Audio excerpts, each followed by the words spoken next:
Got it. My man got it. All right. What's good, everybody? What's good, everybody out there? Man, let me just go ahead and say this. Glad to be back. All right. Episode 48. Man. We getting close. What's going on out there in the world, the wonderful wild world of sports? We got the NBA playoffs topping off. We got baseball getting into its second week and a half. Got hockey ramping up. We got the NFL draft coming up. So we got tons of things to talk about, tons of things to touch on. But of course, your friends here at CJ Squared, JB, the champ, Joey, and Chris. Joey and Chris are going to give you the stories that are hot and talk about the things that you want to hear about. That's what we do. No, you want to hear it. Yep. I just want to let y'all know I'm fresh off of 2 days with 30,000 plus steps. So my feet hurt. And speaking of hurting, I'm gonna get right into a team that's seriously hurt right now. I mean, the most anticipated playoff series for most people was the Celtics and the Nets, because you have a young Celtics team that started the year off with a lot of questions. Can Tatum and Brown play together? Is the new coach, is he the right fit? Are they deep enough? Do they have enough to compete in the East? Started off with a losing record and probably have been the best team since early January against everybody's favorite at the beginning of the year to come out of the East, the Brooklyn Nets.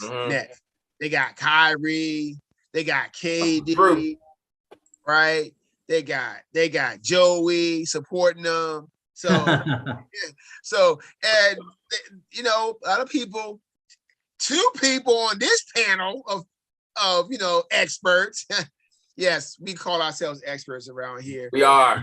Hey, you can hate, it don't matter. Okay. But 2 of these people picked the Nets. So these 2 will let us know if they believe if the Nets down 2-0 to the Celtics, especially, right? You got that first game, Kyrie goes for 41 and you lose at the buzzer. Heartbreaker, but you had a chance.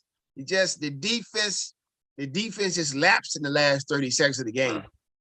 And then game 2, you're beating these guys again. You're beating them by 17, and then you let the game slip away, and the Celtics just close you out. You let Tatum just put his foot on your neck. So I'm gonna start with Chris. Chris, what do you feel about the Nets and Celtics series right now? Do you think that the Nets are in trouble? Well, they always say that a series doesn't start until a team wins in an away game. So they've got that going for them, is that they were the underdog as far as seeded wise. So, I mean, Boston should win at home. And I would say that Brooklyn had that game for the first 3 quarters. Then they just got away from kind of their 2 best players didn't really play that well, and they still took it down pretty close to the wire and had a bad fourth quarter. If they would have stole that game out and, going back to Brooklyn, obviously it would have been in better shape. But the fact is they've been playing with them when in the last game, Durant didn't play that well and Kyrie did nothing in the fourth quarter. We've already talked about earlier that, what do you have, 10 points? For the game.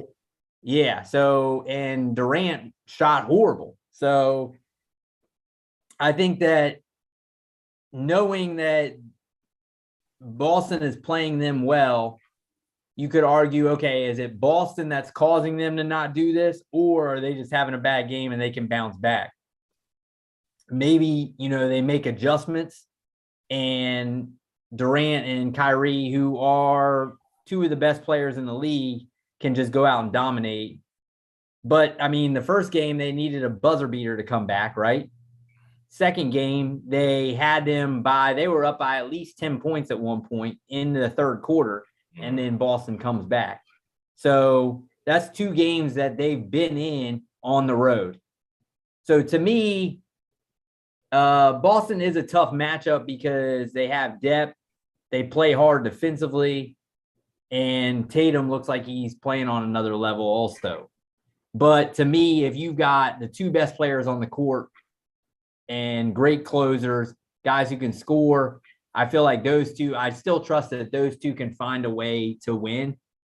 But yeah, anytime you're down 2-0, you're going to be nervous just because, you know, now the pressure is on you to go back and hold court. So, but Durant still is probably, to me, the best player in basketball. He hasn't necessarily played like in the last two games.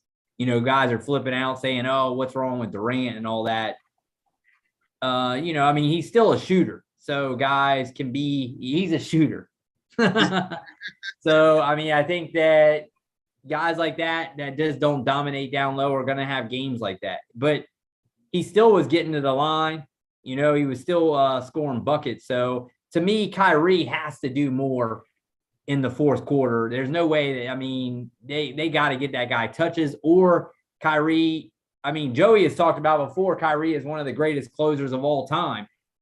He sure did not play like it last night with the game on the line, and he's just not even touching the ball. So to me, you go through Durant, but Kyrie has to get his touches and his looks, and he has to score more than 10 points. So I'm not too nervous, but we'll see after the next game. But right now, I feel like I'm still not minding my pick at least. Oh, okay. All right, Joey, how do you feel about that? You think they are in trouble? Chris and JB, I will piggyback on what Chris just said. I'm not worried about what Brooklyn's going through yet. You know what that means, Brooklyn? And Joey said, I'm not worried. I'm not concerned. That has been proven scientifically to me that you are in trouble. I am not concerned at all. Experts going nuts over KD having an awful shooting game. Kyrie, you're allowed to have an awful shooting game. You're not. You are. No. I'm sorry to interrupt, but you're not when you're Kyrie Irving and you already had that incident in Boston the game before. You can't have that. That cannot happen to you. Well, are going back to Brooklyn. It's going to be tied at 2. Let's see what happens in game 3. Yeah, the Boston defense is outstanding. They led the league in most of the statistical categories. They're doing this without Time Lord. Without Time Lord, you're absolutely right. I heard a stat the other day. I believe that overall Boston, their overall individual defense, they led the league in field goal percentage allowed in a regular ISO situation. Isolation against.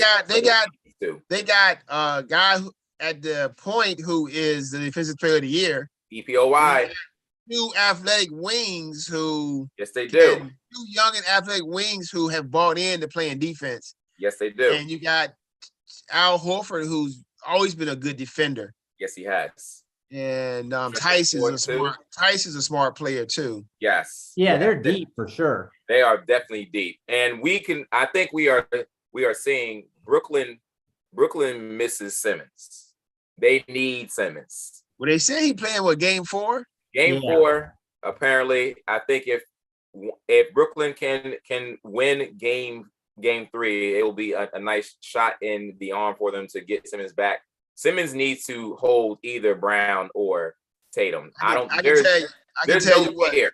There is no fear in the Boston guards and forwards. They're not worried about anybody guarding. There's no one on Brooklyn that worries them. They don't play defense like that. But look, I can tell you this. if I'm the coach for the Celtics, when Ben Simmons comes in the game, I'm putting in maybe Grant Williams or some other player. I'm fouling him. Oh, absolutely. And I'm fouling him again to make sure free Absolutely. throws right off the bat. Absolutely. And I guarantee you, after he missed that first free throws, he ain't playing in the last 2 minutes of any quarter. He will not be playing. He will, if he's not playing in the last 2 minutes of quarters, he becomes a non-factor, because if he can't play and guard Tatum or Brown, it's nothing he's doing to help. But anyway, do I think Brooklyn's in trouble? The way I look at it like this: the first 2 games, all the pressure was on Boston, right? They the number 2 seed. They pretty much said to Brooklyn and the world, the NBA, we want all that smoke from Brooklyn. We're not going to try not to be the 2 seed. We want the 2 seed. We want the Nets. We want that possibility of playing them at home. And what have you seen? They have come out and they won the first 2 games. Now all the pressure goes back to the Nets. Every bit of it. All the pressure goes back to the Nets. Like I said, if the Nets can win the next 2 games, they put the pressure back on Boston, but Boston still got home court. If Boston goes up there and wins one of these games, 3 and 4, as I told Joey and Chris earlier, it's over. Could be. Not even talking about that no more. No, we're talking about the Celtics versus the Bucks or the Bulls, which we are going to be talking about next in a little bit. So there we go. That's our first big NBA question, right? Let me find this other one pulled up. Hold on, I had it pulled up. I got closed it by accident. Been a long day, man. I've been out in the woods all day. Man of the woods. Yep. All right, here we go. So our next question, kind of feeding right into it. I did. I had a good segue. I did, and I forgot I did. I was talking Milwaukee or Bulls, and it's our next question, right? So this is the time of the year where an injury can just change the whole outlook of a team. We've seen it a couple of years ago when Joey picked against his mans and said that LA was going to beat the Suns. But little did Joey know that Anthony Davis was going to get hurt. Nobody knows that stuff, right? And so what happens now this year? The Suns lose a guy who has been in the MVP conversation pretty much half the year, Booker.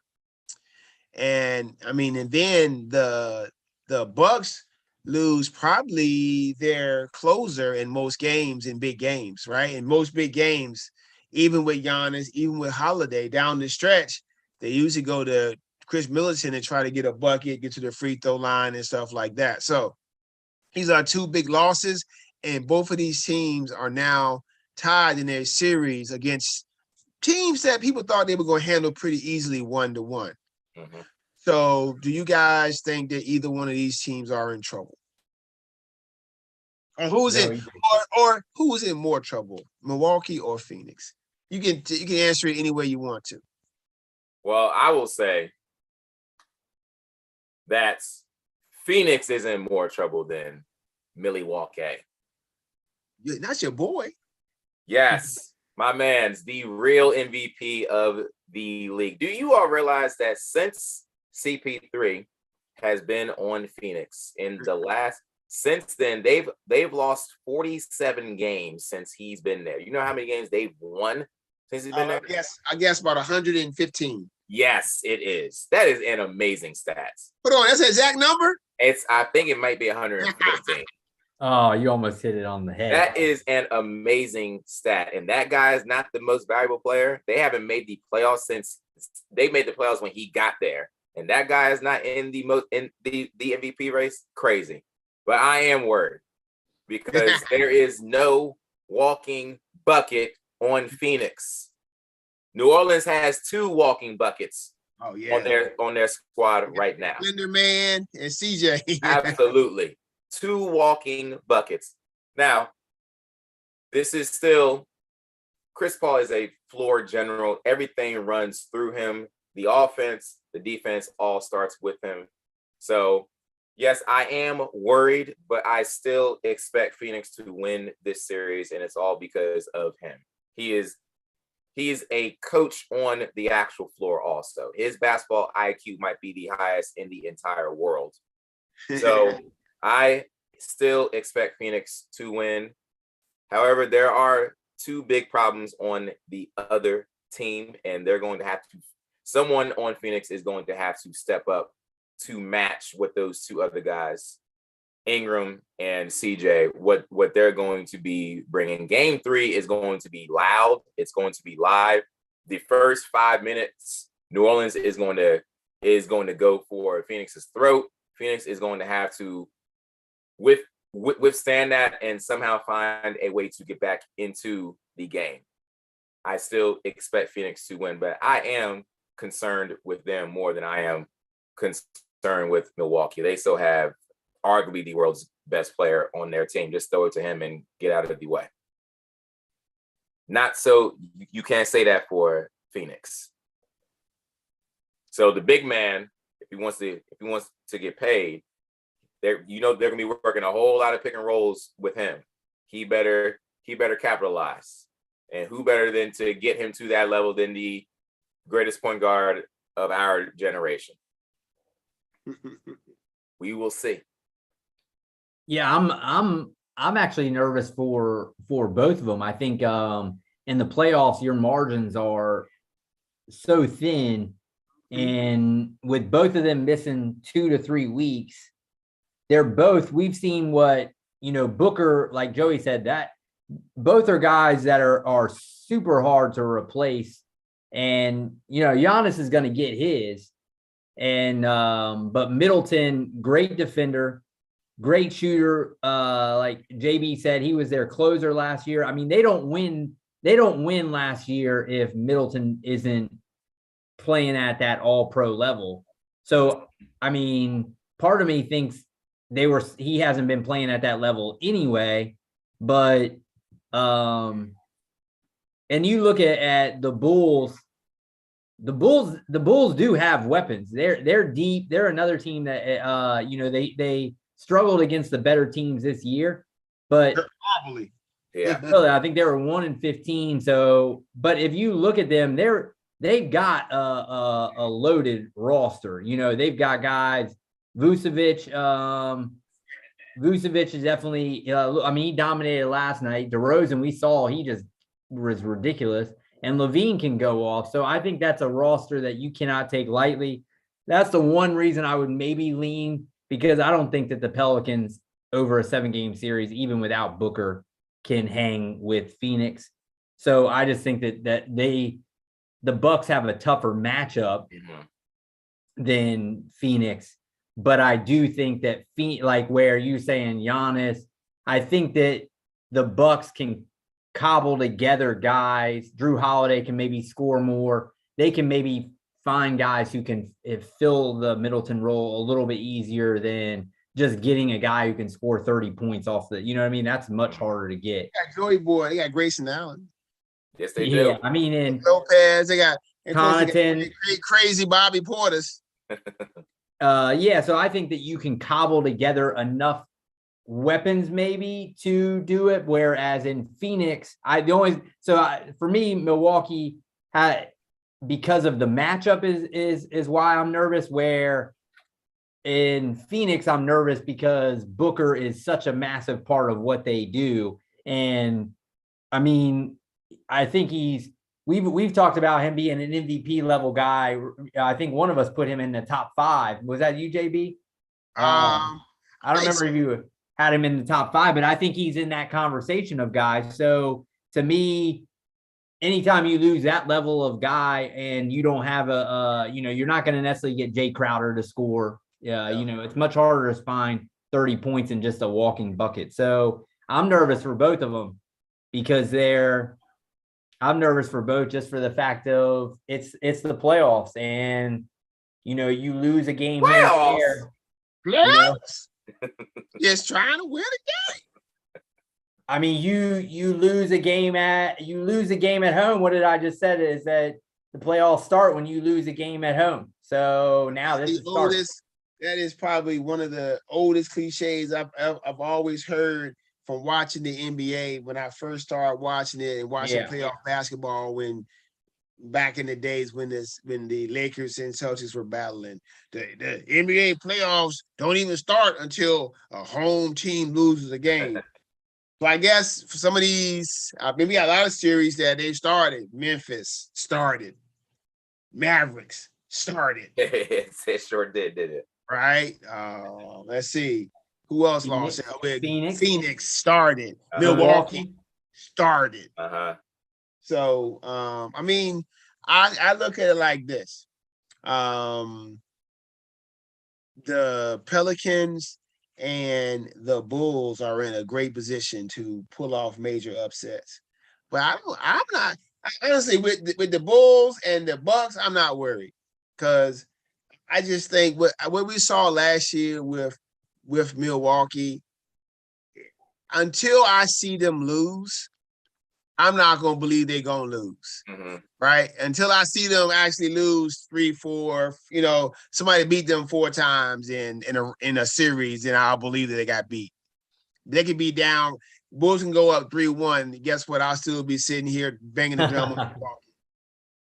Like I banged that. Didn't I bang that drum last year when they were down to the Nets? Y'all was like, JB, what are you talking about? I was like, nah, bruh. And I mean, I didn't see, and then what, they got a break because that's the same series Kyrie tweaked his ankle. And of course he was mad because he thought that Milwaukee played a certain way. Oh God, I hate when these guys, they make so much money. They got so much, everybody puts them on the pedestal when they complain about stuff that it's not even true. You tripping somebody's foot and you saying that they're playing a certain way. But anyway, I digress. I think that Phoenix, like Joey said, Phoenix, all year, that has been the one team that has played with a lot of adversity. They lost Chris Paul for a minute. Booker didn't play a couple games. And by the way, that's probably the reason Booker isn't a real legit, like he's a legit MVP candidate, but doesn't have a legit chance to win because he plays on a team with Chris Paul, who Joey thinks the real MVP. And which some people thought, at the beginning of the year that he was in the MVP conversations when he got hurt. So, but yeah, they're gonna miss Booker. They're gonna need Johnson and Bridges to step up. They're gonna need Aiden to earn that money, that contract that he wants. And they can still beat people. Chris Paul doesn't have to go out there and score 30. If he can get assists and do his thing, then they should be in good shape. If he's getting assists, that means that people are getting easy buckets. So would Phoenix be in worse shape with Booker? Would they be worse with Booker down or CP3 down? I think they proved over the last part of the season that with CP3 down, they can win. Booker increased his assists, still scored points. Cameron Payne is, he's decent from a first round pick. So, I guess it's what's harder to replace, floor general and assist or points. You know what? Really, what does Phoenix really hang their hat on? Defense. So if they can play better defense in game 3 and games 4 in New Orleans, they're gonna give themselves a chance to win. And the Bulls, like what they say about even every dog has his day. Dude, like Chris mentioned it, the Bulls have been horrible against top rated teams in both conferences. And do you really believe that they gonna go home with confidence, but Milwaukee gonna put it on them? I really believe it. I truly believe it, that they are in trouble even though they tied 1-1. Right? Now, no Middleton. Now you're gonna have an ultra focused Giannis. What happened last year? My last thing I'm gonna say, because I know I'm kind of running on. Last year in the playoffs, Remember, the Bucks lost Giannis for a game in the conference finals. And what did they do? They changed the way they played and went to, what did they do? They were bigger than Atlanta. So they went to the post to Brook Lopez and Bobby Portis. They'll adjust. And I think they will beat the Bulls. All right. So the last NBA question, I'll let I think Chris is gonna handle this one. Joey's got this one because Joey's stepping up. Do you know what a Joey is? A baby kangaroo. Wow, I'm telling you, man, Utah gonna lose at home, people, to the Mavericks without Luka. What's the count? It's 116 to 106. Wow. With 2 minutes left, Dallas is winning. They're gonna boo them. Look, tell you what, Mailman and Stockton wouldn't lose a game like this. They may still come back though, but it's gonna be hard because Dallas. Because for some reason, Dallas has a team constructed specifically for Luka, and they letting these guys knock down threes. Finney, Bullock, the other guy, the kid. You know, they got the one guy that is from the same city as Dirk Nowitzki. Tell you what, Antoine Carr will be not walking through that door. My goodness. Jeff Malone and Jeff Hornacek. Hey. Jeff Hornacek not. Benoit Benjamin not walking through that door. He got the old glasses on. I don't see him. Howard Isley. Benoit Benjamin. I don't see Howard Isley either. Wasn't he the backup? Yes, he was. Is that Ostertag? Nope. That's not Ostertag. Spencer Dinwiddie just hit. Oh my goodness. What a great team those. With a minute and 24 left, they up 10. But he's trying to give it away. They got dumb fouls. All right, go ahead, Joey. Hit us with that next question, my man. Who would you all want leading your team in this year's playoffs out of these three players? Jason Tatum, DeMar DeRozan, Jimmy Butler. Who you want, Chris? I know where you guys are both going. So I'm gonna throw it a little bit. I'm gonna take Jimmy Butler. First off, he's already done it. Of the three guys, he's the only guy who's been to a final, right? We already know his leadership skills. He's a guy who demands people play hard-nosed, and he defines the way Miami is. So to me, he's not a guy who, I mean, obviously we talked about in the pregame about him. JB says he's just getting dunked, so he's unimpressed. Well, I'm just saying it. They played against Atlanta. Atlanta clearly had no interest in playing defense. Yeah, but playoff basketball, the one thing you don't give up is straight line dunks to the basket with no deterrence. I mean, of the three guys, he's probably of the three we talked about, he's the least guy that I would say that would go out and just carry a team offensively and just score and give you buckets. Now he's not that guy, but he's a guy who's going to get in the face of somebody on his team if they're not playing hard, and he's always going to play hard every night.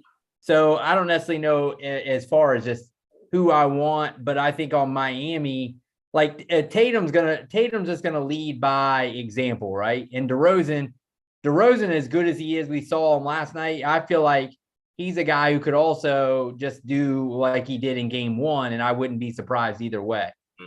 Tatum looks like he's going to that next level, but at the same time, I think that Butler, for me, you know what you're going to get with that dude. And bad shooting, 2 for.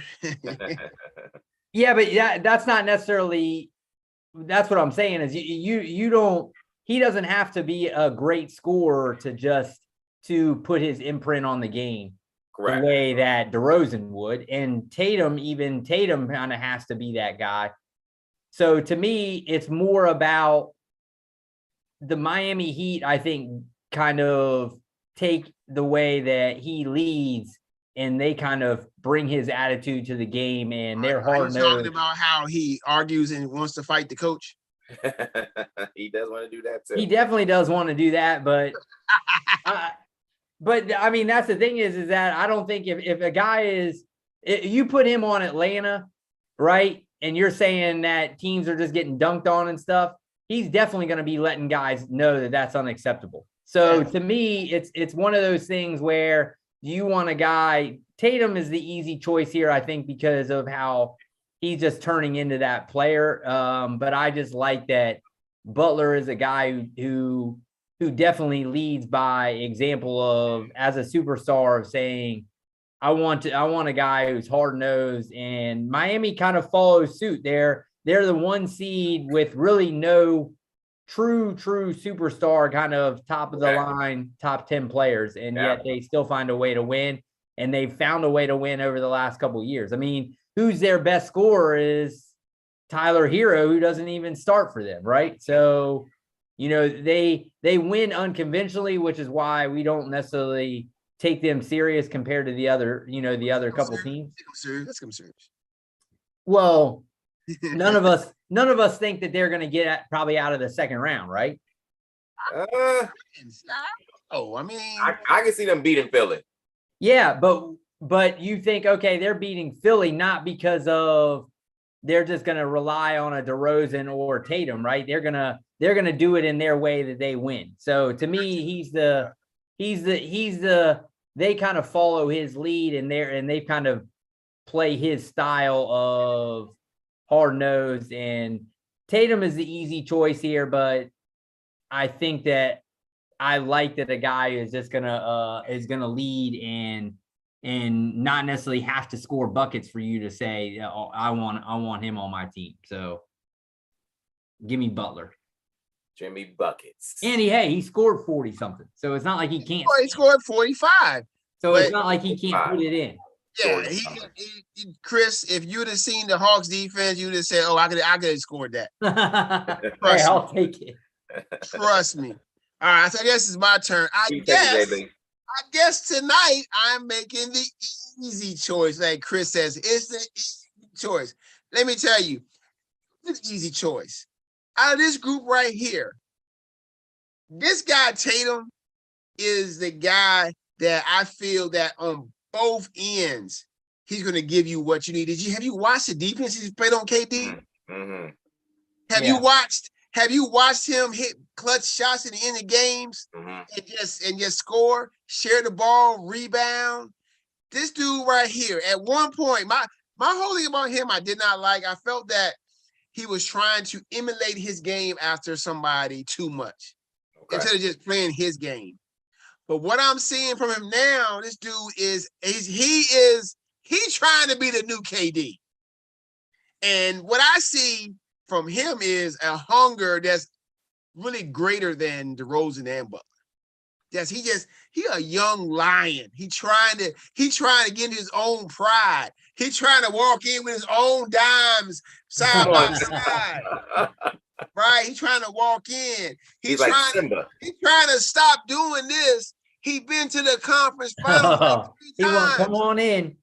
He wants in. I think Boston has been to the conference finals like 3 times. He's looking over the fence like, man, I don't know. I need it. You know who's in? Jimmy Butler's there. Jimmy Butler's right there. Come on. He's in there.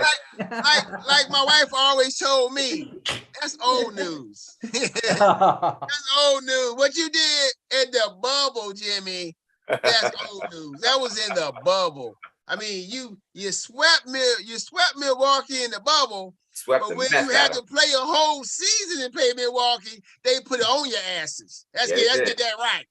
They put it on you. You came into that series last year like, yeah, we got Milwaukee. Milwaukee was like, they Will Smith's your ass. They will, like Joey said, they stun you.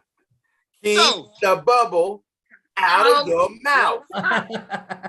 So let me tell you. And I'm telling you, and this is a hard decision.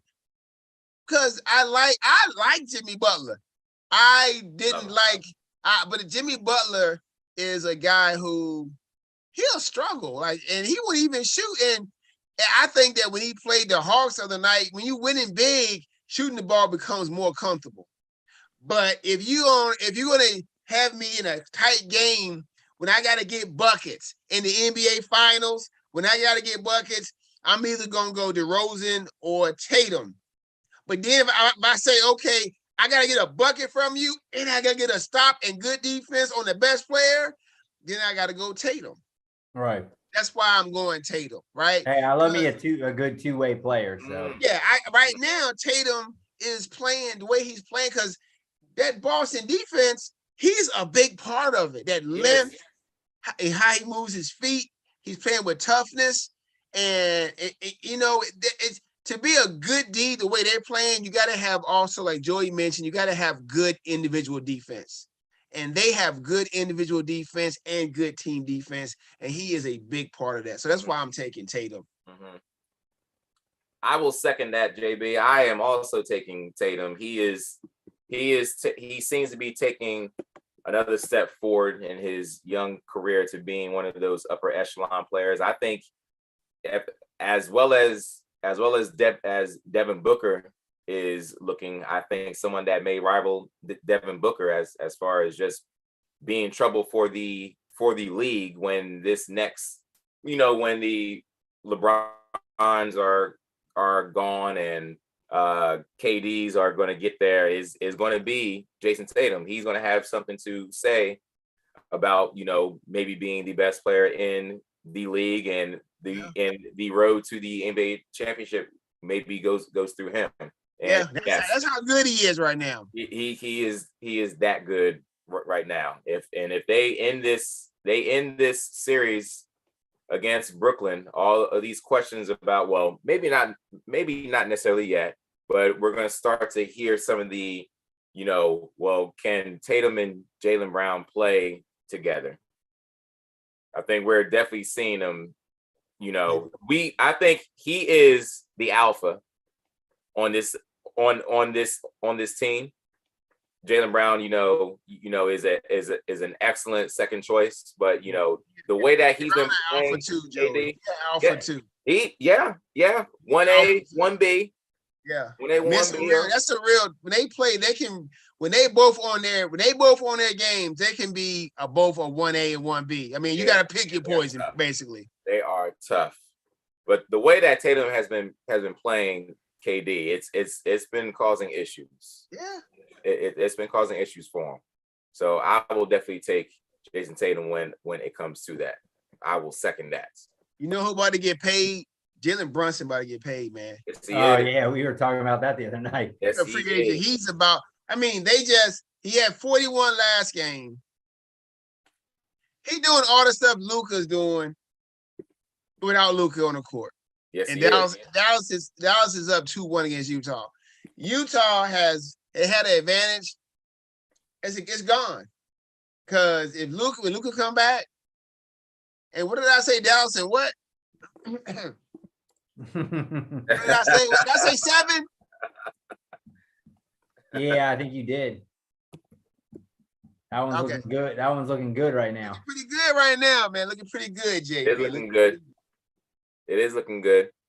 All right, let's go on to our next topic. Big news in this offseason of wide receivers in the NFL getting paid. Another big time receiver says it's time for me to get paid also. Deebo Samuel, wide receiver, San Francisco 49ers, has apparently informed the front office that he wants to be traded. So, where do you all think? What do you think is the team that best suits Deebo Samuel? JB. All right, first before I go into Deebo Samuels, I don't know why these dudes in the NBA be talking trash to each other about the games they ain't won yet, and then after the game you gotta eat crow. Because right now I'm looking at some John Morant comment about how people drinking a lot tonight because of the L, and how he trolling Karl Anthony Towns on Twitter. I'm like, dang, I mean, is it that serious nowadays in the NBA? Got to. What we used to call that? We call that what? Bulletin board material? Yes, it is. That's right. All right. Anyway, What team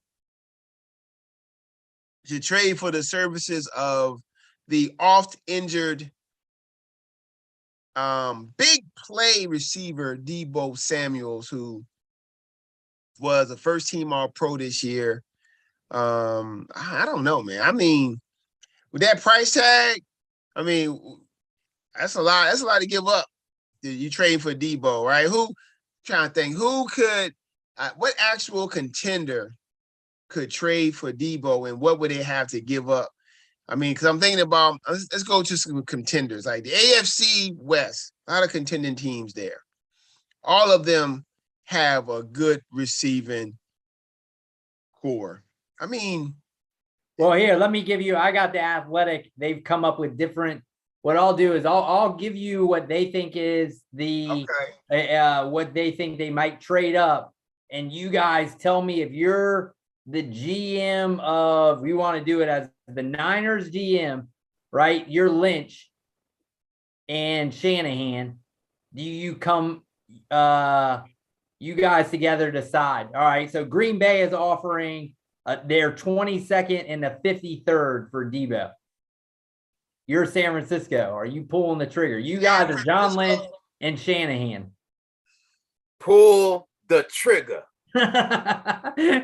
I'm saying I'm not pulling the trigger if I'm in win mode now. If I'm willing to take a year of development for Trey Lance, sure. You still got Brandon Ayuk, you still got George Kittle. Draft a wide receiver. But if you're in win mode now, I ain't taking that trade.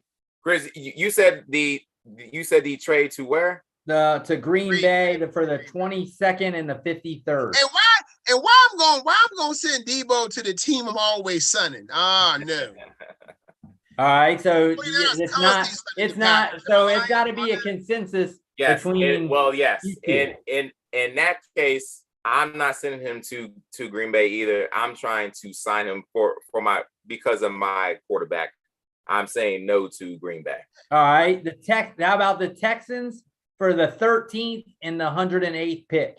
Oh, no. Like I said, if I'm not trading, is there a wide receiver in the draft that's going to put any of these teams over the top? Like right now, if San Fran gets okay, there could be. There's some good wide receivers out there, of course, but to put them over the top, I just don't see it, man.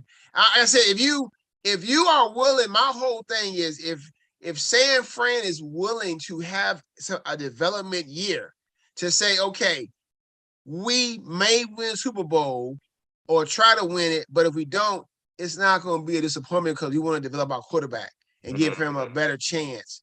Or do I want to keep Deebo there, still run the same offense, and depend on him heavily and try to win and have to pay him a lot of money? I don't know, man. I just, if you wanted to, I'm saying San Fran with Deebo right now,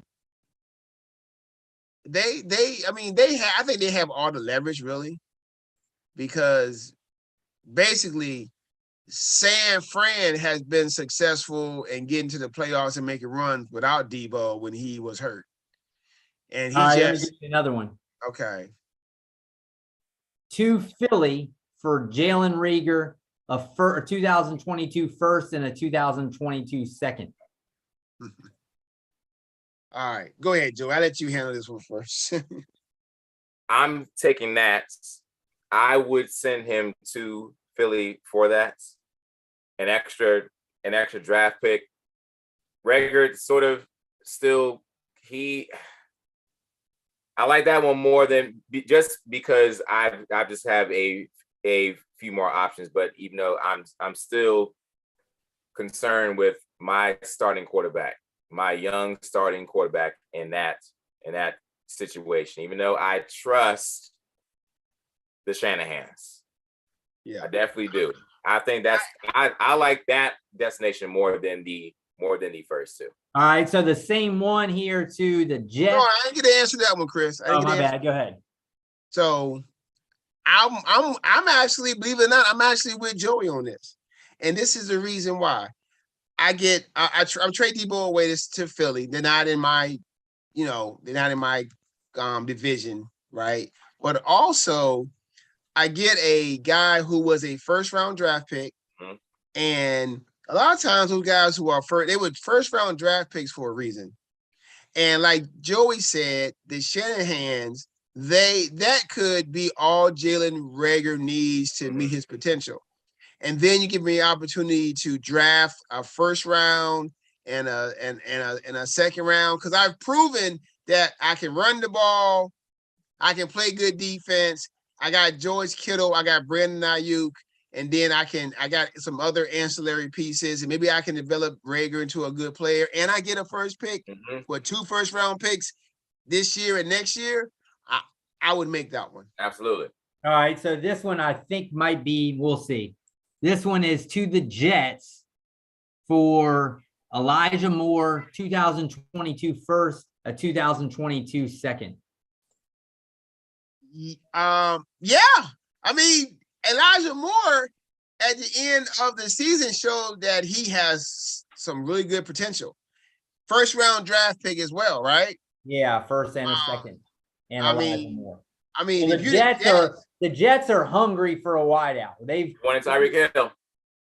If you are the Jets, right, you are looking up. You're like, man, we had all these years of losing to Tom Brady. Now we got to deal with Josh Allen ass. Hey, trust me, the Jets ain't worrying about Tyreek Hill in Miami because they know they got Tua the quarterback. They're like, oh, okay, Tyreek Hill in Miami's fast, but they got Tua throwing to him, so we're okay. But we got to deal with Josh Allen and him and Stephon Diggs and Gabriel Davis and their tight end that's developing. We in trouble. So maybe we bring in a Debo thinking that now we have a legit weapon, not a developing weapon, but a legit weapon that we can deploy all over the field and have a better chance of winning games. Maybe I can squeeze the Jets a little bit more, since I know that they are desperate for a receiver for their I'm saying, friend, and I can get those draft picks, and I can get a really good first round receiver who has shown some potential, showing a lot of flashes at the end of the year. I'll take that all day. And I'm gonna squeeze. Joey wants one more, like a next year second or something. One more. So to you, that's the best trade. Oh, definitely. Yeah, that's the best trade, because now you end up with a potential number one receiver on your team to go along with the guys you got, Ayuk and Kittle, and you also get a chance to draft some high draft picks to make your team better. Maybe the best receiver, maybe the whatever pieces you need, right, to solidify your team. Yeah, I agree. I would say that. I mean, I don't know. That's the thing, is the Jets have definitely made it. They were high on trying to get Hill. They tried to get Calvin Ridley last year. They have made it no secret that they want to try to get a big time wide receiver. And I mean, the way that the league's going, I don't blame them, because they really haven't had that guy. So they better help that young quarterback out. They better give him something. Hey, Chris, is something on your forehead? That's your hair. It's just my hair. I was like, dude, you got a fly on his forehead, man. He don't even see it. Yeah, I'm just sitting there. Just sitting there, right there. Dang it. The best thing about this hairdo is you put your hat on all the way. My hat on now. With my hats. There you go.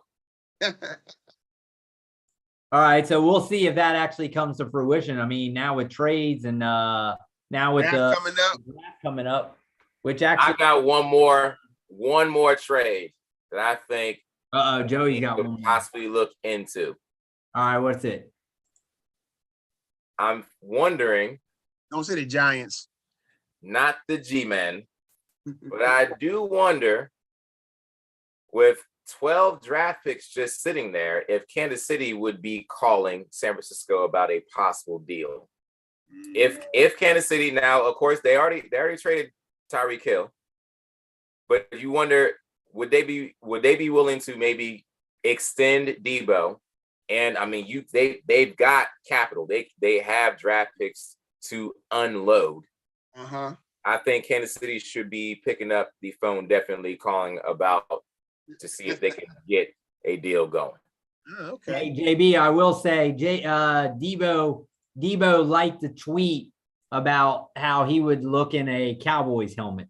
Hey, look, everybody, listen. People, for some reason, all these guys talk about playing for the Cowboys, and there's one reason, because if you play for the Cowboys, you're good. Oh, Jerry gonna empty the pockets for you. Yeah, he gonna empty his pockets. Like, I mean, look at the deal he gave Zeke. Look at the, you know what I'm saying? He gonna empty his pockets, right? I mean, Amari Cooper had a great deal. He got traded, I guess. I don't know why they traded that guy, but it is what it is. So, I mean, hey, if the Cowboys with I don't know what they would trade though. They had to trade draft picks, right? Because you trading Debo and you giving up CD, then what's the purpose of trading Cooper? Right, right. I tell you what though, if they were able to get Debo and they traded and got him in there, go ahead and cancel it.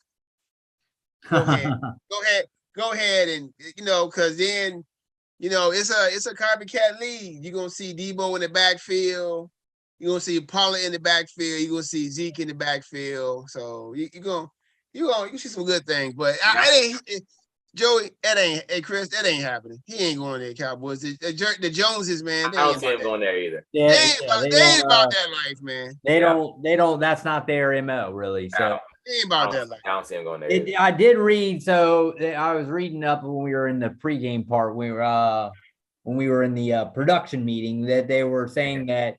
So San Francisco wants to pay him more in the $21 million range.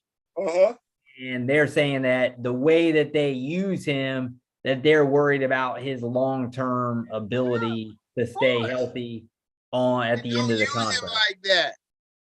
So then does that say, like, say if he does go to the Jets, now he's much more of a piece that you cannot have playing 9-10 games a year, because so do you now take him away from rushing the ball 30 to 50 times a year, which is what really makes him special, correct?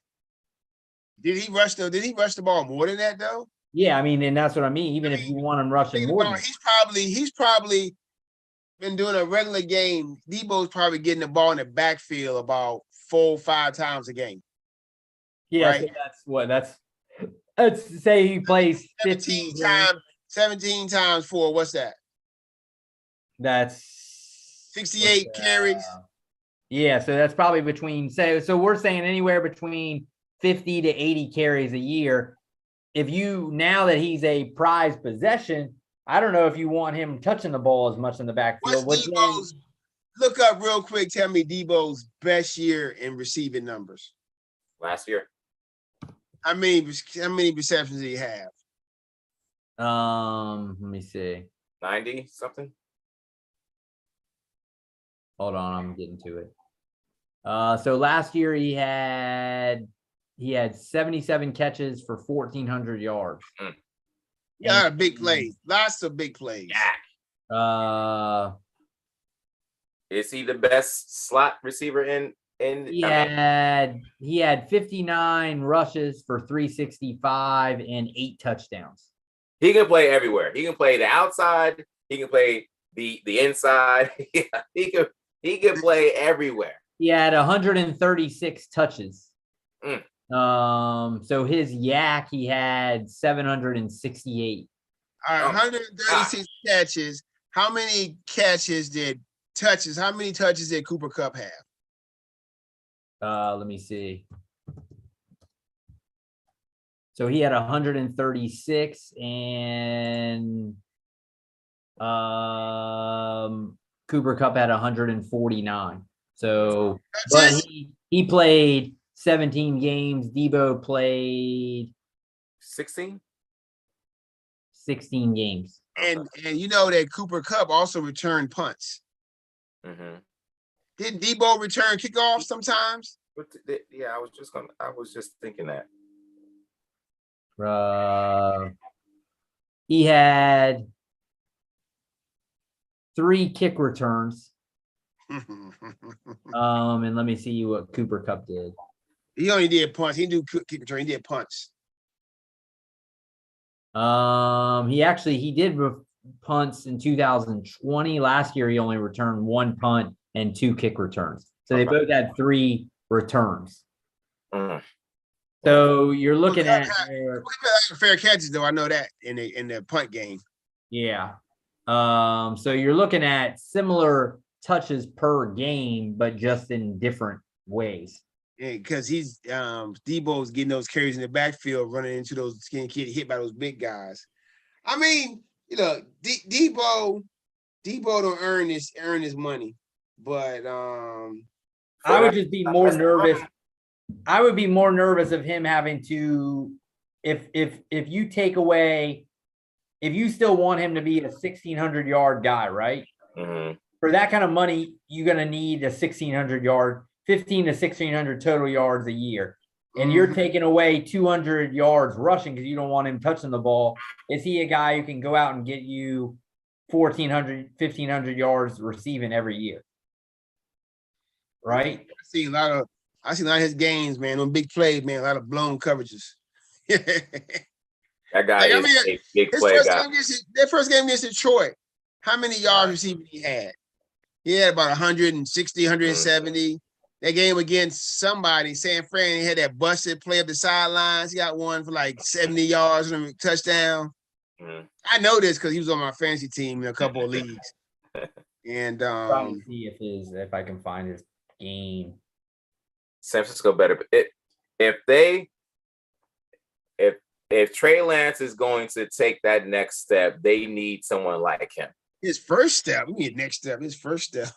Taking that next step to just being an everyday starting quarterback. They drafted the farm for him. Give him the resources so that he is successful. Yeah, but if Shanahan is saying, I don't want to pay this guy this type of money for a guy who won't hold up at the end of his contract, then I'm thinking I trust Shanahan right there, right? Yeah, the Shanahans. I guess they must trust Trey Lance. Shanahanigans. That much. Yeah, they must trust Trey Lance that much, or they're willing to let Debo walk. Yeah, they must know. I just think that they're not about Trey Lance. I think it becomes dollars at that point, right? I mean, what are they? What are they? I mean, they have the same issue with their All-Pro tight end. He doesn't play either. Nope. They gave him money. I mean, Debo giving 16 games to them this year. That was like I wasn't something that's normal. It wasn't what you expected. Yeah, so maybe they're thinking he's not. This is an anomaly, and this guy's not the way we run him, the way we use him. He's not gonna. He's not. So he's gone. He did. He played 7 games the year before. What did he play the year before that? He played 15 games. So what's normal? But that 15-game year, he ain't put up numbers like this. No, he had 57 catches for 800 yards. I mean, that was his rookie year. But what we're saying is if you start to rush the ball, if you start to rush him like that, that's probably when he's going to start taking the hits. Right? He becomes a true running back. But maybe the scheme does change since they have a guy that can run the ball. I mean, Garoppolo wasn't running the ball. Of course, they're a running back by committee type of situation, and they were in a unique situation where all their running backs were just getting hurt. So I just figure, look, if you got rid of all of those draft picks for a quarterback that people, I think, were sort of surprised that they traded all of that for him, why not set him up to be a successful starting quarterback?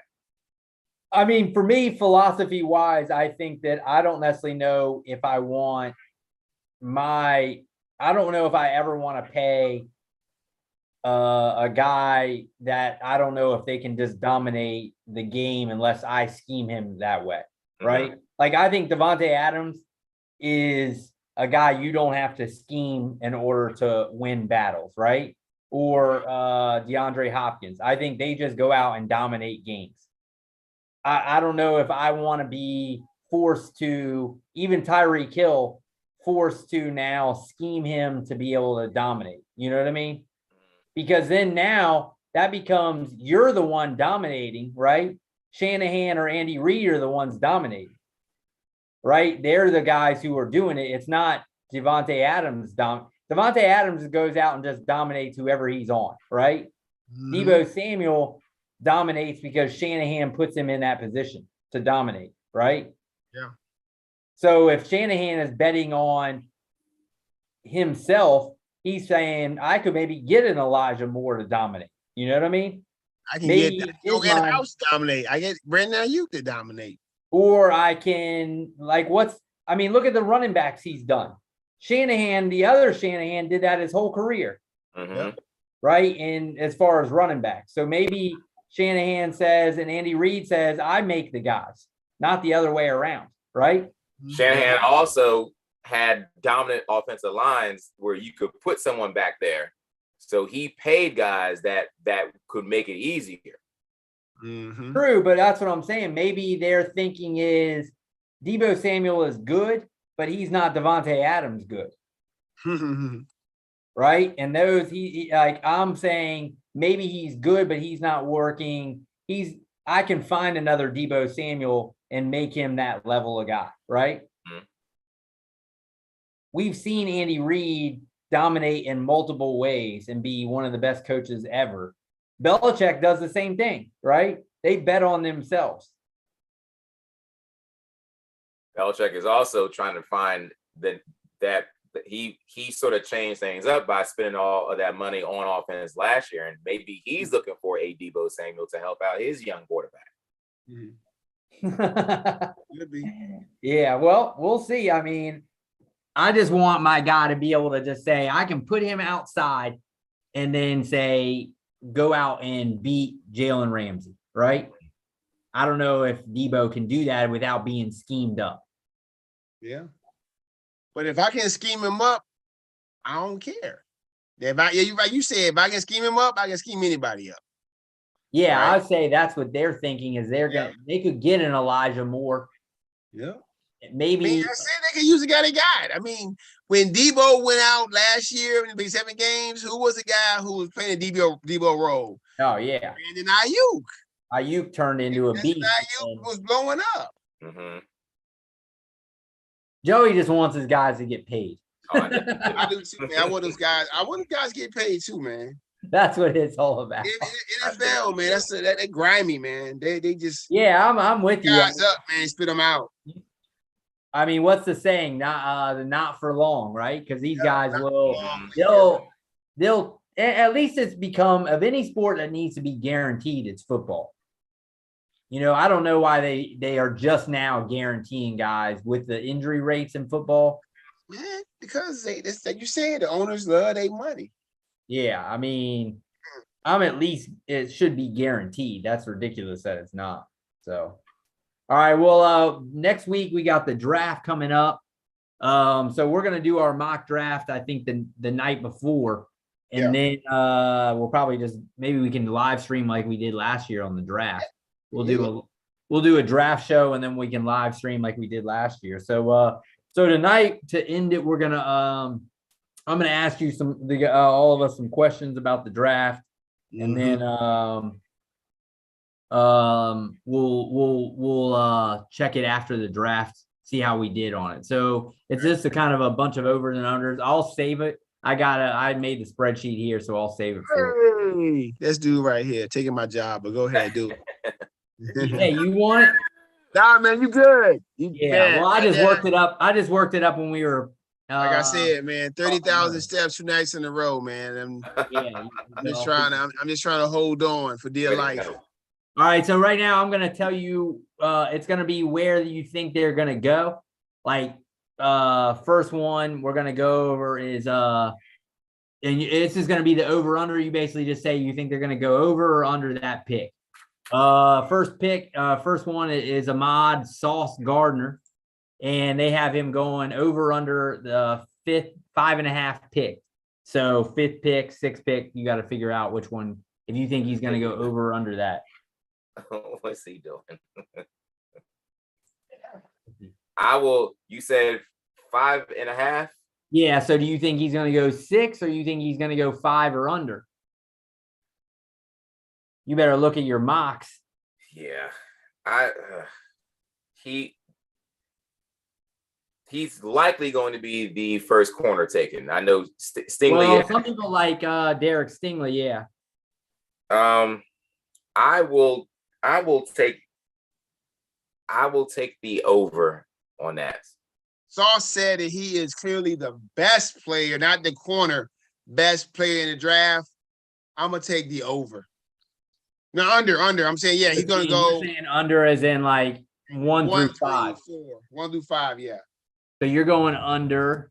Joey, what do you think? Over. I know the Giants are hoping he falls in their lap. It won't be at 5. Or the Giants were taking Willis. I'm going over. All right. Now we're going Chris Olave at 16.5. Wide receiver, Ohio State.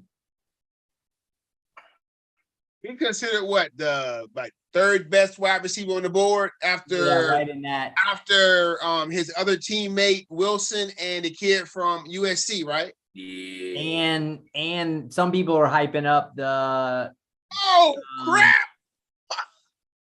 What? What's happening Golden State game? No, I had a Charlie horse in my hamstring. Oh, 30,000. That's what 30,000 does you, JB. Oh, Lord. Live streaming. I'm out here kirking out. Goodness gracious. That's what 60,000 steps in 2 days does to you. That's what it does. That's what it does. It's that quick one, too. You ain't expecting it, you know? Oh, yes. Sorry, everybody. This is live. It's real time. We coming to you live. All right. Well, let me see. They have one site has him as the.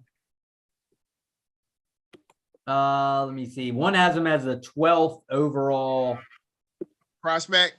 So okay. Really, he's kind of in the probably that range right there.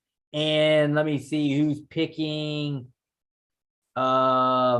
So he's figuring we'll go at 12. Then let me see who's picking. So 10 is the Jets, which he talked about. 11 is Washington. 12 is Minnesota.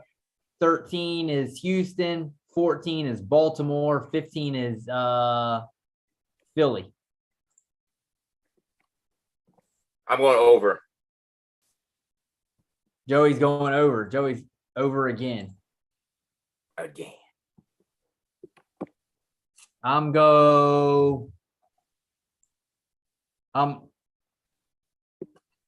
also going over. JB? Yeah, give me the over. I see that he is the 4th ranked. They got Jameson Williams over him. So yeah, give me that. All right, now we're going Drake London, 10.5. That's the USC wide receiver. Yeah, that's the one that broke his ankle. I saw it. I was watching the game. Yeah. They have him in the, let me see. Well, this site has him lower than that.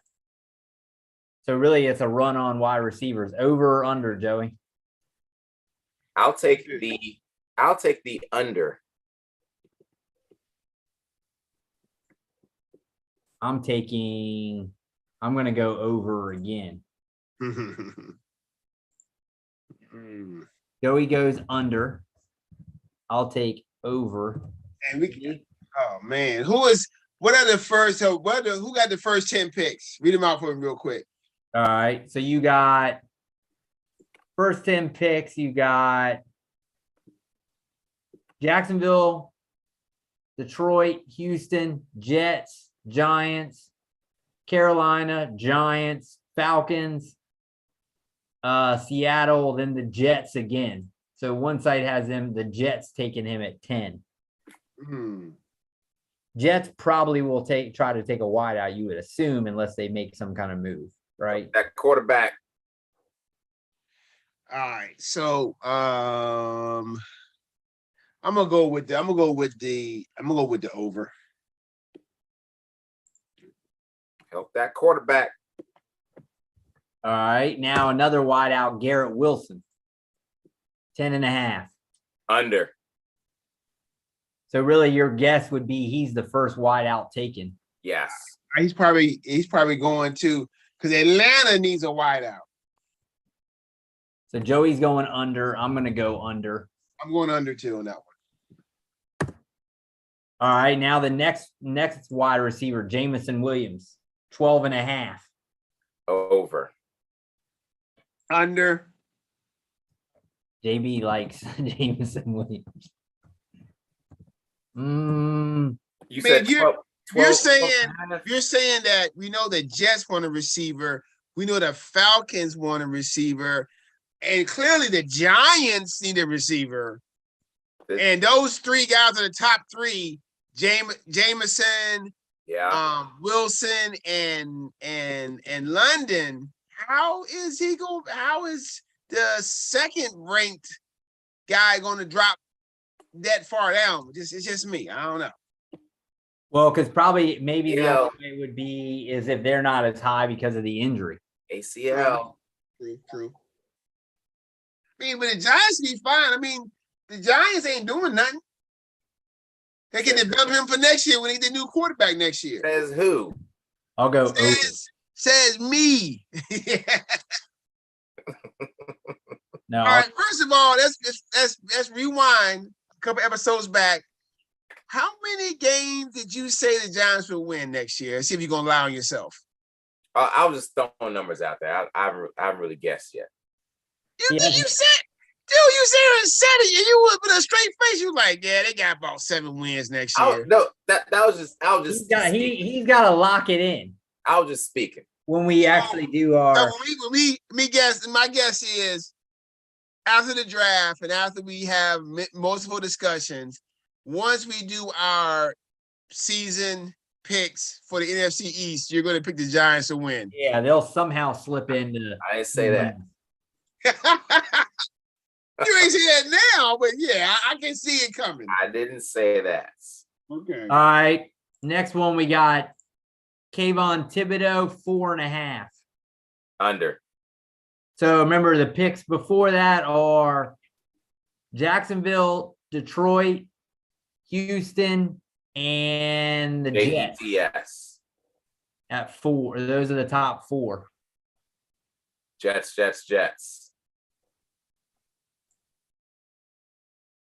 I think he goes, I'm saying under. Ditto. Under. Yeah, I go with the under as well. All right. Kenny Pickett, 12.5. Because you got to think now, if you think he's the second quarterback, you got to find 2 teams that need a quarterback. Seattle. They even invite Pickett to. He didn't even get invited to. So you're thinking over. Atlanta. He didn't get invited. Carolina. Houston. Google, what quarterbacks were invited to the 2022 NFL draft? Series so much faster. No, she's saying it by its own low, so you can't hear it. She's been talking the whole time, so relax over there. I got over. Joey? I've got over also. Yeah, I got over. There's no one that's wow. I got Google, I got Alexa. Don't play. Don't play with me, boy. All right, safety Kyle Hamilton, from Notre Dame. Yo, at one time they had him going like 1. What happened to him? I think just the position, maybe. Yeah. You got him at 10.5. under. Well, is he the highest rated safety since Sean Taylor? Or what's the name from LSU? Oh, you talking about the Honey Badger? No. On Seattle. Oh, you're talking about on Seattle right now, or you Yeah. Seattle? Seattle now. What's his name? Jamal Adams. Jamal Adams, yes. Yeah. Jamal Adams ain't really he's more of a linebacker. He ain't really a good coverage guy, so I don't know. And is he more free or strong? Is he more of a in the box guy, or he's a better athlete than Jamal Adams is? Okay. So I'm assuming is he being, well, maybe not necessarily compared, but I mean, because no one really compares to him. But I don't think he's that level of athlete as Sean Taylor. Okay. But I think he's probably more of between the two of them. He's more Sean Taylor than he is Jamal Adams. Okay. He's just not. I don't think he plays center field the way, because Sean Taylor was Jamal Adams in the box, right? But a freaky center field type player. Maybe not Ed Reed center field, but he could definitely hit. You know what I mean? Ed Reed center field, or the kid, or the guy from Pittsburgh. Who you taking? Put you in a bind, didn't I? News made plays, boy. Those were some playmaking safeties right there. Yes, they were. I know who the Godfather's taking. Of course, the Godfather too biased. I do know that. Ed Reed, I'll take Ed Reed because he always housed it. That dude turned into Palomalu. I housed it too a couple times. Yeah, true, but Palomalu. I don't know about housed it a lot. Ed Reed was turned into a ridiculous. Yeah, Ed Reed was just he brought fear to you, man. So did Palomalu. So that's a good discussion. You better know. Hamilton is 6'4", 210. Okay. He's not Sean huge. Taylor. Sean Taylor was heavier than that, wasn't he? Yeah, Sean Taylor was thick. Neck like Mike Tyson. That's when. Right, so what are you saying? What do you say, JB, over or under 10.5 on Hamilton? I'm gonna go with the over. I'm taking the over. Joey's taking the over.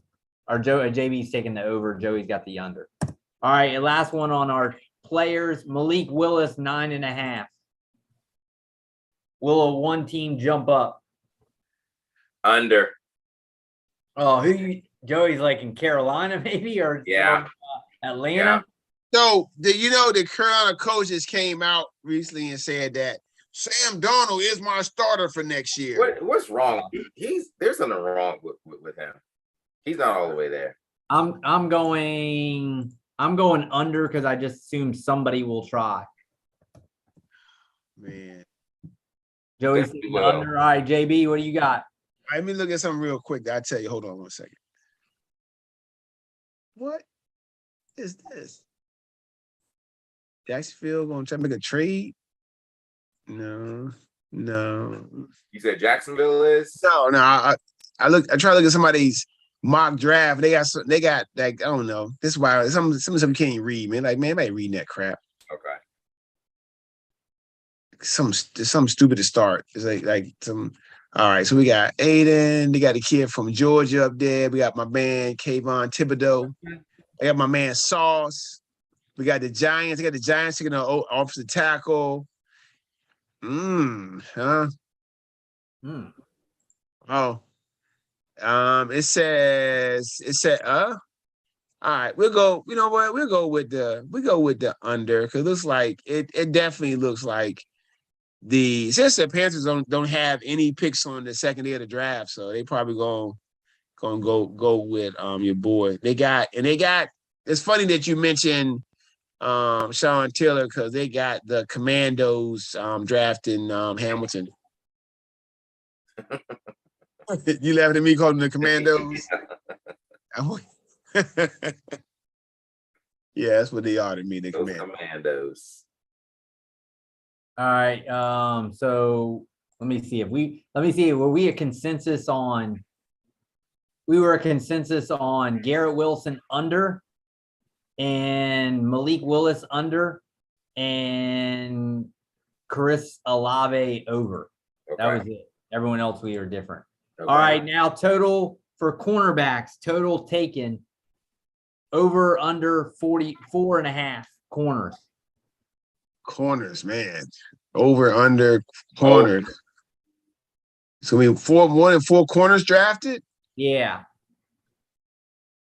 So it have to be 5. Under. The one dude from Washington, everybody's hyping, right? McDuffie to go probably in the top 15. And you know the other first two, Stingley and Sauce. Gardner. Yeah. So there's 2 late, I think, Booth and the guy from Michigan. Okay. I'm going to go over for me. Over 4 in the first round? Yeah, I'm going to go over 4. So I'll say 5 more. But you know what? Passing league, I'm going to go over also. All right, Jake, we gonna make it a clean sweep or never have enough. All right, I'll go over 4, right? I'll go with the over. All right. QBs 3.5. Under. You don't think there's gonna be a run, huh? Not at all. I'm with you guys. Under. All right. Wide receivers 5.5. Over. So that leaves Wilson, Olave, Williamson. We're talking Williams. London. See Williams, Wilson, Olave, London. Burks probably. Burks. Mechie ain't going first round, bro. What's that one guy? Sky Moore people keep talking about? Yeah, from a small school. He ain't going first round, bro. Let's see. Dotson from Penn State up there. Okay, yeah. All it takes is 1. 5.5. I gotta look at that stuff from last year. I gotta look at it. I have it out for our mock draft. I'll pull it up. Just remind me. You said 7, Chris? You said 6 or 5. Well, we have to be 6 guys. They got 6 wide receivers in the first round. Yeah. All right, I'm going under. Yeah, I'm going under. There's no way. Well, you named 5, so it's really Dotson. Yeah, I remember that. I remember last year Joey said that what he said the wrong Moore. What Moore did you say was? You said the guy from Purdue that paid for the Cardinals. Right. Rondell Moore. Yeah, he's like Rondell Moore gonna blow. He did have his moments. He had like 2 good games all season. Elijah Moore didn't really start playing well to the last like 3 or 4 games. Give me Elijah Moore all day though, like I said. JB is going under. I'm going over. Joey, 5.5. So 6 wideouts going over. Ooh. All right. Total RBs 0.5. So will a running back go? That's basically it's gonna be under. It probably the first guy gonna be drafted is the kid from Iowa State. Iowa State, yeah, but he probably right now. I'm looking at. They say that the first team that might pick him up is going to be the Texans. The Texans are using running back too because they have Burkhead as their starter. Yeah. All right. First corner taken. Sauce or Stingley? Sauce. Sauce got that Jalen Ramsey swag. Everybody wanted that on their team. And Stingley hasn't really done much since he was a freshman. National Yeah. championship. Yeah, but he was so good. Yeah, he was. So we got 2 sauces. Am I gonna put some triple sauce on there? Triple sauce. Keep saucing. Yeah, I'll go sauce. All right, first wide receiver taken. Wilson. Wilson.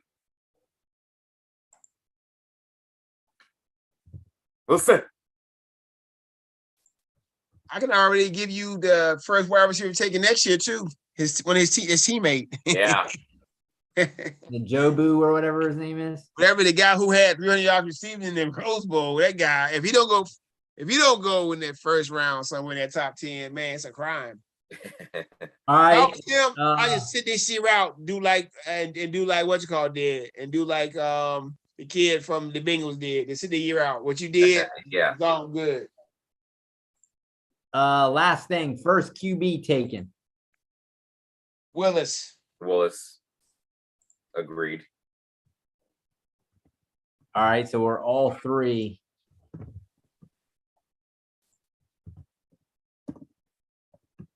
I was surprised Joey ain't got no O-line stories, man. Last year, man, Joey had all the O-line stuff. We will probably when we mock it up. Oh, I definitely will. All right, so I'm going to save this and we'll look at it. So all 3 of us have the same 3 firsts taken. And total corners were all over. Man, we're not only difference that we have for total of the position players is JB thinks under on wide receivers and we can go here over. That's it. Everything else is the same. Join us, JB. Yeah. How you doing? How you doing, Joey? Join us. 2022 draft over unders. All right, so we'll take a look at it after the week after the draft. We'll look how we did. So, yo, do you realize when we review our mock draft and it'll be episode 50. 50. 50. Put a nickel on them. 50. all right. All right, Joey. So you're up with your hot take. Millions, get your paper and pencil ready because this is a hot one plus 4,000. Oh, geez. We're gonna go to baseball with this hot take. Ooh. And we're also gonna add in some men's tennis in this hot take. Oh God, I thought you were gonna say some men's darts. Men's tennis men's darts and a little bit of cricket sprinkled on it. 3 men's tennis matches that will begin tomorrow morning this morning at 6 a.m. I got Casper Ruud. Oh no. Money line minus 650. It's 650. It's like a guarantee. What's the odds on that, Chris? Tell me the odds. If I'm a minus 650, what percentage do I have to win my match? Let me see. Hold on. Plus or minus 650? Yes. 86%. Rude, R-U-U-D? R-U-U-D. I got it for minus 600 on mine. Go ahead. Okay. Another money line. Stefanos Tsitsipas minus 500. He's making up names now. TSI. I think that guy is good though. TSI PAS. All right. Another Tsitsipas. Another money line. Hold on. Who he playing against? Dimitrov. That's I think that guy's really good. The Tsitsipas or whatever. Spell it again. Say it again. Spell it again. TSIPAS. Oh, only have him. They have him as the probable tournament winner. I can't find his match though. No, I'm on what's called though. I'm on. You probably doing FanDuel. I'm on FanDuel. Yeah, so I say you probably doing FanDuel. I'm sitting here on Caesars, and it's ATP Barcelona. Yes, it is. By the way, this is a 9-legger.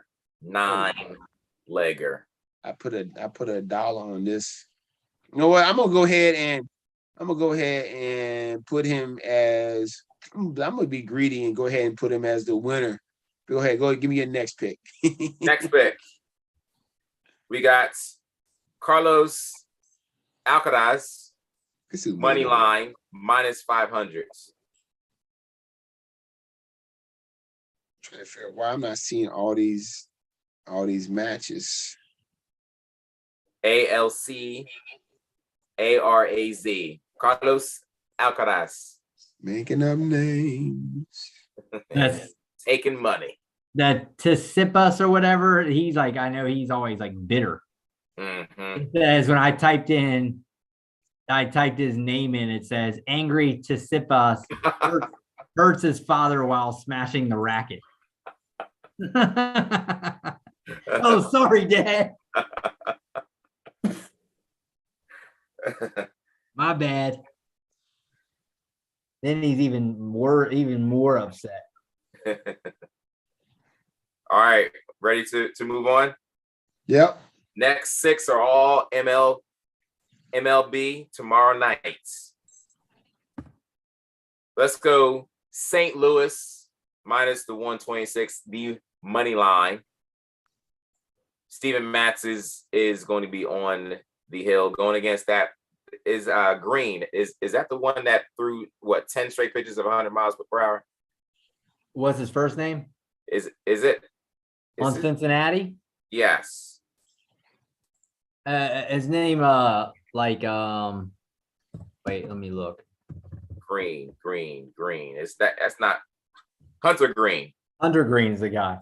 Didn't he throw like over 10 straight pitches? He was the one that was like on the starting pitcher. He was the one that was on Sports Illustrated cover. Okay. Well, the vets in St. Louis are going to rough him up. I'm going to take Philly at home money line. I'm going to take the Sox are going to Tampa, going against Corey Kluber. I'm going to take Tampa money line -142. Detroit, they're going to get old bitter Aaron Boone out, who decided to walk Miggy, standing at 2,999 hits. People are all mad about that. Yeah. He's an intentional walk. Why would he do that? He is going to get his hits tomorrow night. I'll take Detroit -142 money line. JB's Braves will welcome the Marlins home. The Braves been getting their butts kicked out on the West Coast against the Dodgers. They're going to come home, some home cooking, and defeat Miami tomorrow night. And lastly, I'm wondering because I believe Houston is going through some injury issues also. Toronto, I'm going to take Houston on the money line against Toronto -164. I got overall plus 4,022. We're going to hit this. I'm a little worried about that Toronto-Houston matchup now. I wonder if I should go back and change it to Toronto. Because Toronto is mashing with the best player in freaking baseball, who's going to make $400 million one day. $400 million after Juan Soto sets the markets. So there you go, millions. 9-leg parlay plus 4,022. One of those freaking tennis ones will be popped. I always try to bet tennis. Oh, Big favorites lose for like in tennis for sure. Of course. Hey, you never know. Of course. I mean, a parlay with what's the odds? 4,022. Let's see what the odds are. Your money. 4,022. So let me see. Let me see what the odds on a plus 4,000. Let's see what percent you got. 4022, right? Yes. You got a 2% chance of hitting that. Okay. So hey, if millions, if you like those chances, saying there's a chance. yeah. If you want to put your hard-earned money on 2%, it's a lottery ticket, no different. Get your money, millions. How much will you win? You'll win $40.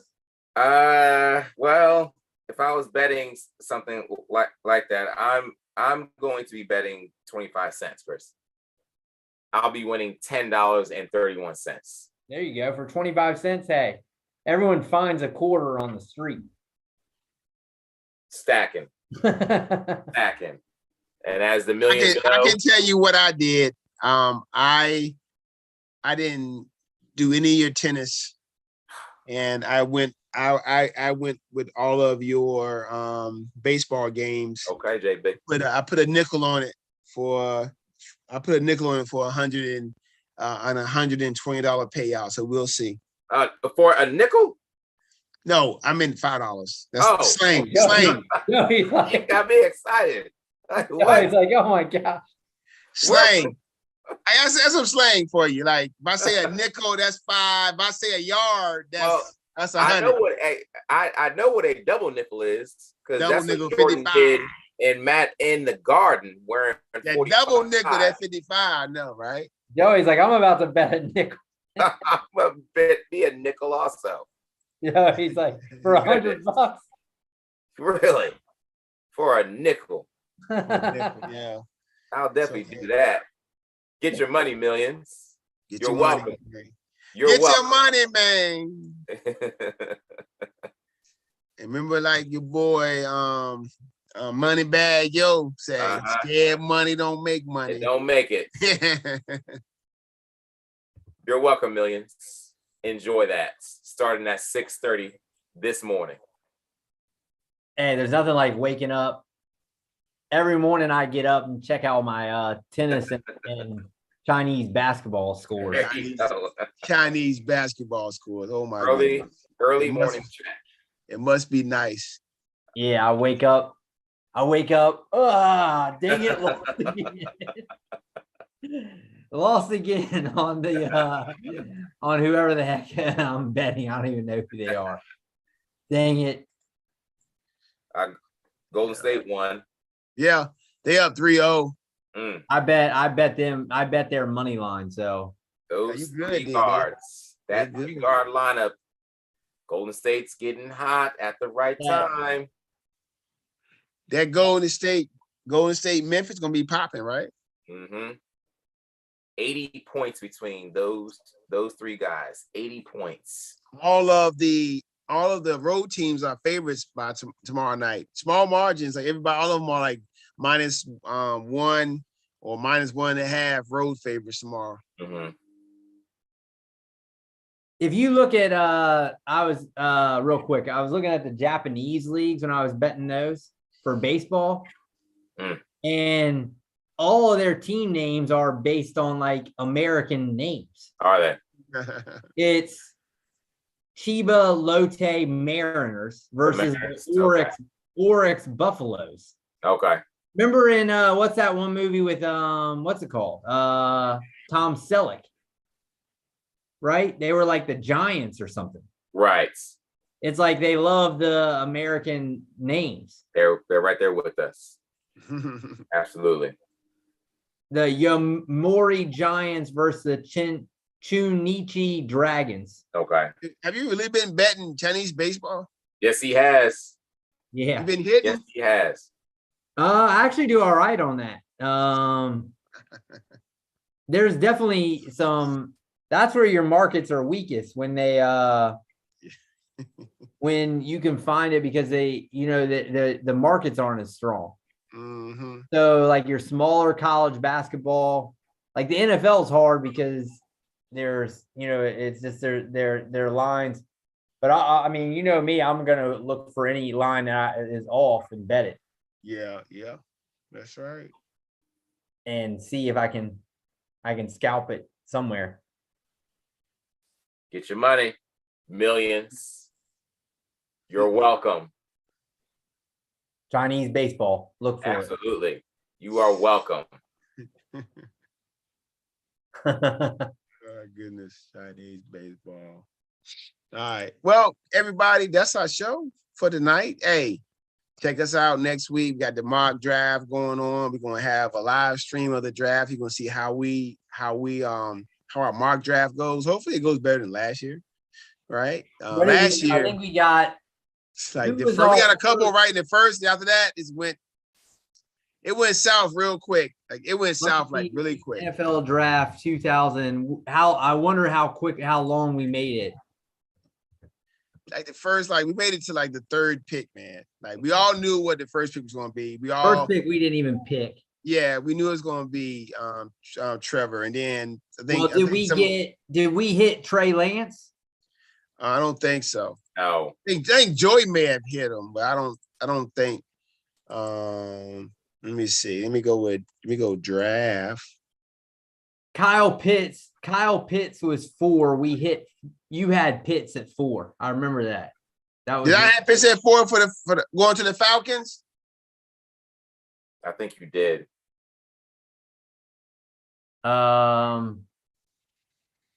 Jamar Chase to the Bengals, we might have had, but there's no chance we had Waddle to Dolphins. No. Yeah, I didn't have Jamar Chase. I had Joey's boy, the lineman. Oh, what, to the Falcons? No, I had him going to the Bengals to protect Joe's backside. See, the thing is once you miss one, you're screwed. Oh yeah, no, we were done, man. We were pretty much in the hole from it.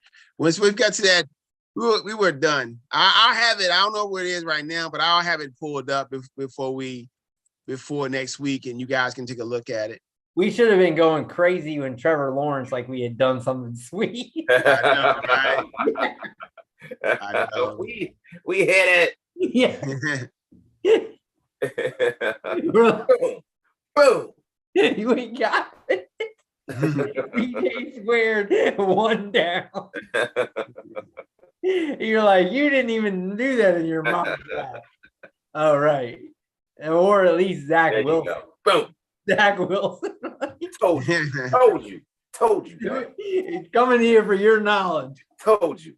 If you want, we're the gurus. Told you. And then like third pick, we're like, oh, never mind. That's right. We're like, all right, we can miss one. Absolutely. We're human. We are human in some cases. And then all of a sudden it just falls off. Human after all. We no way we had Justin Fields to Chicago. No, we did. Because remember that was a trade. That trade kind of screwed us up too. Yes. When the Giants in Chicago trade with each other, I believe. Yes. Remember we were cracking up about Mac Jones walking out. He was looking all goofy. Yeah, he was. He was strutting it though. Tune in, millions. That's episode 49 is gonna be lit. It's gonna be lit. It's lit. So next week in the mock draft, Joe, you got 1. And then JB, and then I'll take 3. Didn't Joey have like the first pick? All right, so let's look. I got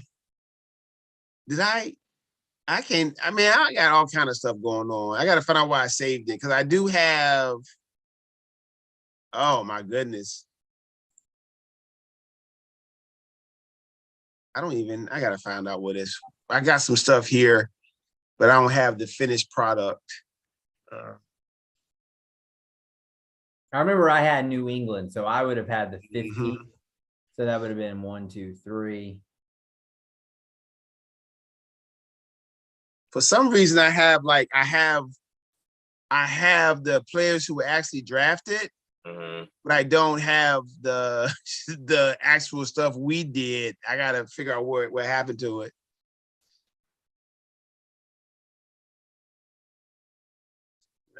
I got so many different names.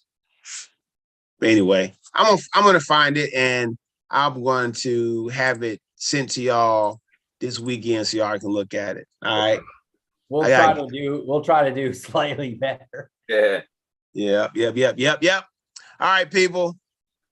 Good luck tomorrow winning those baseball games. Get ready to make and money. Make that money, man. Stack it up, man. Stack it up. Stack it up. All right, fellas. Y'all have a good evening. Have a great weekend. NBA basketball is going to be lit this weekend because some folks are on the ropes. Is it? They're going to do the rope a dope like Ali. Rope a dope. dope. Going to get knocked out. We're going to find out. We're going to find out. We're going to find out. A lot of questions going to get answered Friday, Saturday, and Sunday, man. Yes, they are. All right, fellas. I'll see y'all. Y'all have a good one. I'm going to holler at y'all. Millions. Peace. All right, millions.